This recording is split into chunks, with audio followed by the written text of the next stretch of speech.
having people come out of the grandstands. We actually had all of those folks in the snake pit actually leave the venue because of the staging and the other things that are up there. We wanted to make sure we don't have any wind incidents. We have sent them back into the snake pit, and excision will start at 3 o'clock to get playing. So one of the bands, Don Dalla, is unable to stay with us just because of the timing, but we'll get 4 of the 5 bands in, and the number 1 band, Excision, will be in there. I know a lot of you are like, Doug, do you like Excision? But that's the band that'll play, so we're excited about that, so ready to go. And then sort of as an extra gift, I guess, to our community, as we know, a lot of people come here and expect to be able to leave the Indianapolis Motor Speedway sometime around 3:30 or 4 o'clock when the Indianapolis 500 is completed, to go home and relieve babysitters or get ready for what they're doing on Monday, or to get ready to watch the broadcast, the delayed broadcast on Sunday night at home. We've talked to our friends at NBC and at WTHR, and sometime prior to the last elements of the pre-race ceremony, WTHR will broadcast this year's Indianapolis 500 live for those fans who could not stay or felt too wet and decided to go home. So we're excited to do that, and thank you to our friends at WTHR and NBC for working with us to make that happen.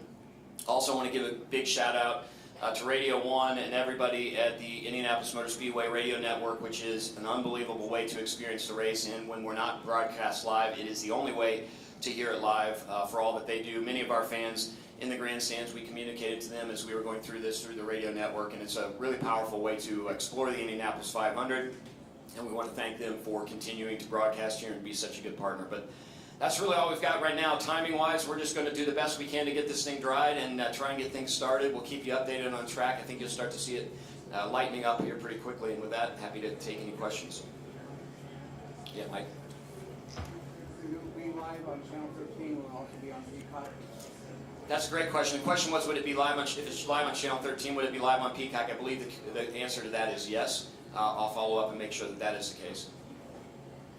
Is the window closed for guests with the cold passes?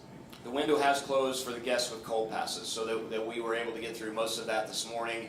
I think the timing for that was going to be 10:45 anyway.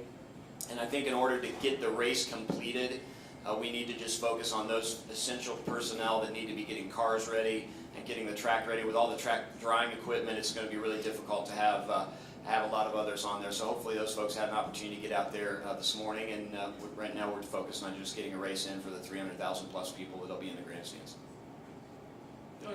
Did Kyle leave, or is he going to run the race? I have not gotten an update on Kyle. It's funny you asked that, Don, because I got Nathan asked me this morning, hey, what do you guys staying in touch with Kyle on the weather? And I said, honestly, this is the first time that Kate Davis on the IndyCar team is saying he's staying. Okay, great.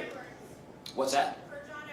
Per John Edwards, who is the PR person for Kyle and Hendrick, he is staying. So there you go, Don, there's the answer. But you're only the second time I've thought about that today. Is I thought about it when Nathan asked me, and I got right back to focusing on how we keep people safe here, and then you're the second time, so thank you. Anybody else? Yes, Nathan.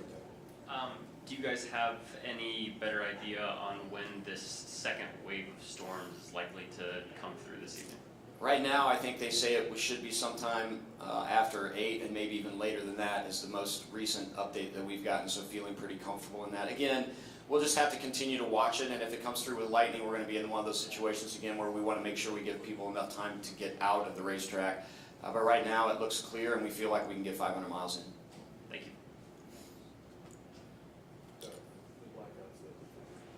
The blackout is lifted for Peacock 2, Mark has just confirmed, so thank you for that, Mark. Any other questions? All right, well, again, just thank you so much for the patience with us. We thank you for you guys hanging with us, and mostly thank you to the fans.